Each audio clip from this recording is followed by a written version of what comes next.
And in Tiruppur, Bengaluru-based performance wear and textile major TechnoSport has devised plans to ramp up production of its sportswear. In a conversation with ET Now, the company's co-founder and MD Sunil Junjunwala and its CEO Pushpin Maiti said the company will be ramping up capacities from 30 tons per day to 50 tons per day, which could translate into 150,000 garments produced every single day. I traveled to Tiruppur to get a ringside view of this expansion plan in progress while chatting up with the company's management. Here's more from that conversation.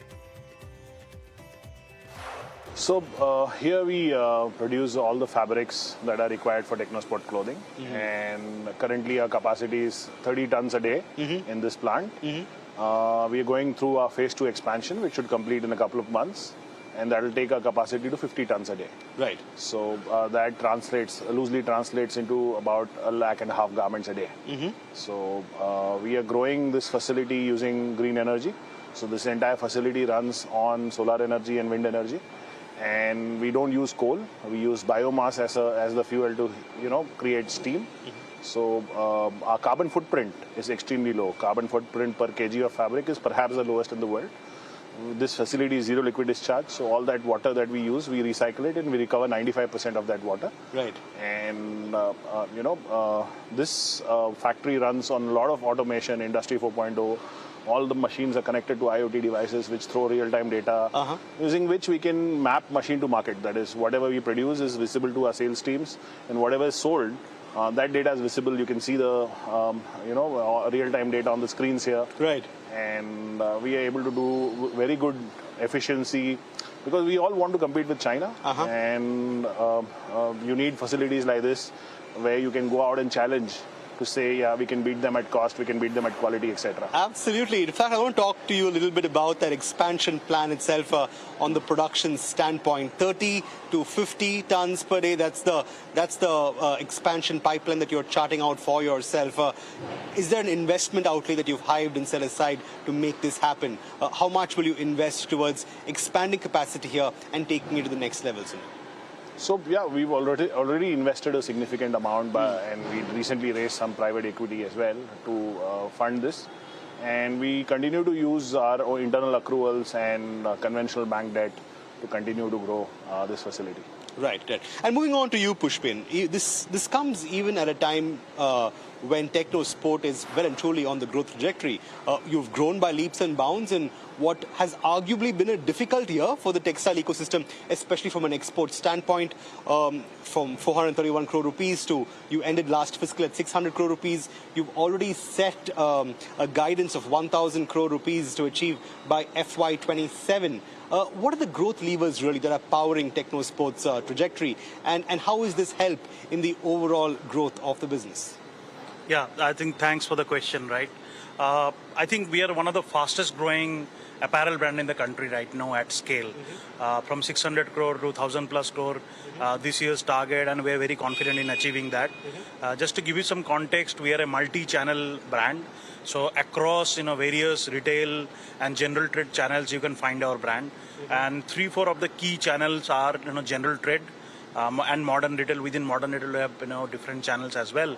But one of the key driver for our growth has been general trade, where we have close to 40 super stockists and 13,000 retailers across the country.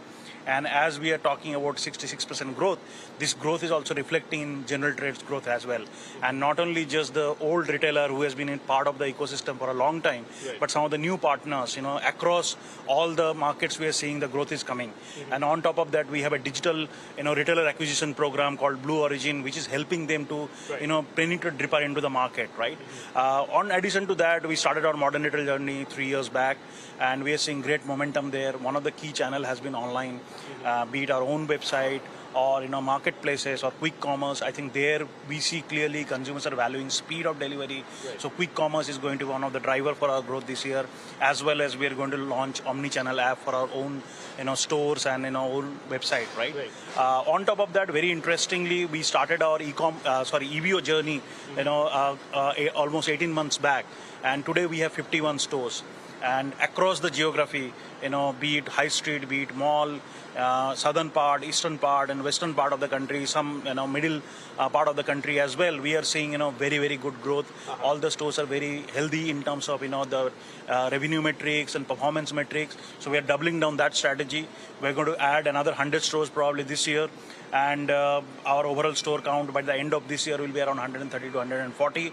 And these are the avenues we are looking at clearly, a multi-channel growth which is happening across all the channels. Absolutely. In fact, we'll come to your growth in India in just a bit. But what I'm more intrigued by, Sunil and Pushpen, is how a lot of the growth that you've experienced right here at TechnoSport has come at a time when the textile ecosystem has faced one of its most challenging years, especially with regard to the export situation. The twin shocks, firstly the Trump tariffs, followed then by the ongoing geopolitical situation with regard to the Strait of Hormuz and the West Asia war, has really dented exports to a large extent. Now, I know for a fact that you don't have the greatest exposure to exports, but the fact is your supply chain ecosystem has also been reliant largely on these geopolitical factors. How has that impacted the business that you do here at TechnoSport? I head the CII in Tiruppur, and export is an important charter for that. I think we are looking to double our exports. Currently, Tiruppur exports $5 billion worth of merchandise every year. So if you see the garment exports of India, it's $15 billion, out of which 1/3 comes from one city, that is Tiruppur. So Tiruppur is globally competitive. And despite the setbacks last year, you see the data, we've been growing. So although the growth has been dismal, but we've been, despite the US tariffs, etc., we've continued to grow.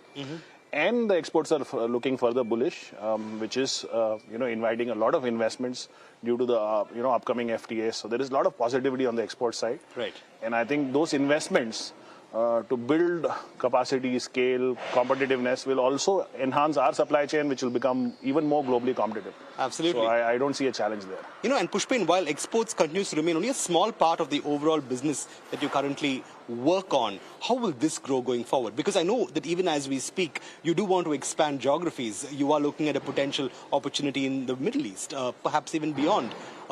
Going forward, export to domestic market ratio, what will that look like, and where will you go from here?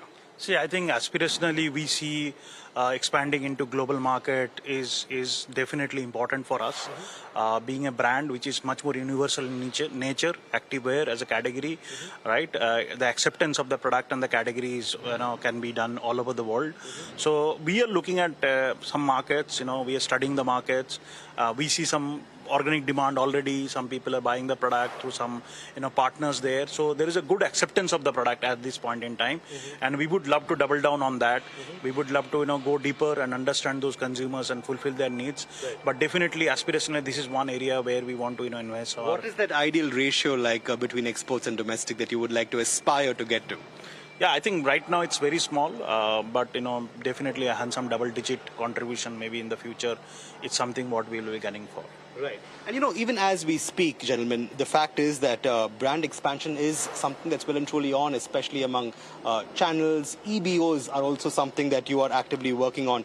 In fact, like you said, there are 100 exclusive brand, or 80 rather, exclusive brand outlets that are on track to be delivered this fiscal itself. So will that, Pushpen, be a very big lever when it comes to that path towards achieving 1,000 crore rupees guidance revenue for FY27? It's a big number, no doubt. You also have other channels. How much will EBOs weigh in towards getting to that number of 1,000 crore rupees for the ongoing fiscal? Yeah, I think EBO is a very strategic channel for us.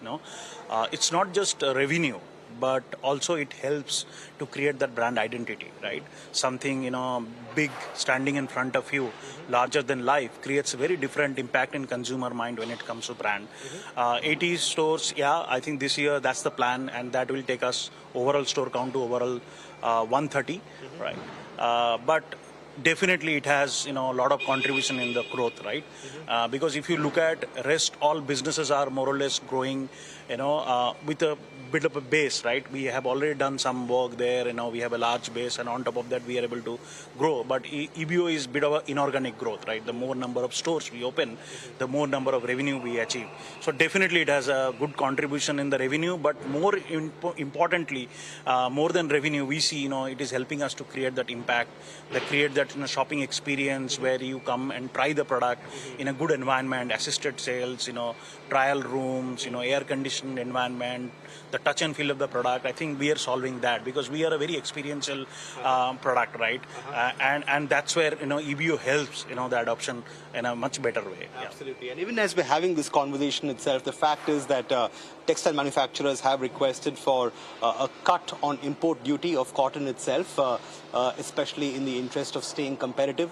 The manufacturers say that at present, the prices of cotton available within don't quite lend themselves to that competitive edge that manufacturers here would like to achieve, Sunil. There's also been a request to build, a cotton reserve of sorts so as to ensure that prices and end product prices also stay price competitive. You will agree that it is a massive factor in being competitive, especially to economies like China or Vietnam or Bangladesh for that matter. What is your take on it? Do you think there is a strong case to do away or to perhaps cut import duty on cotton itself? Oh, you mean for the cotton? I think TechnoSport is largely insulated with the cotton because we use synthetics. I mean from an overall industry perspective. But overall industry perspective, I think all raw materials should not have any import duties because unless we as an industry don't have raw materials at globally competitive prices, the down chain value addition that we do, the capabilities on textiles that we are trying to build are not globally competitive. So. Well, with that, it's a wrap on the bulletin today. Thanks so much for watching. We'll see you same time, same place tomorrow with more news and updates from South India. For the moment, it's goodbye from us.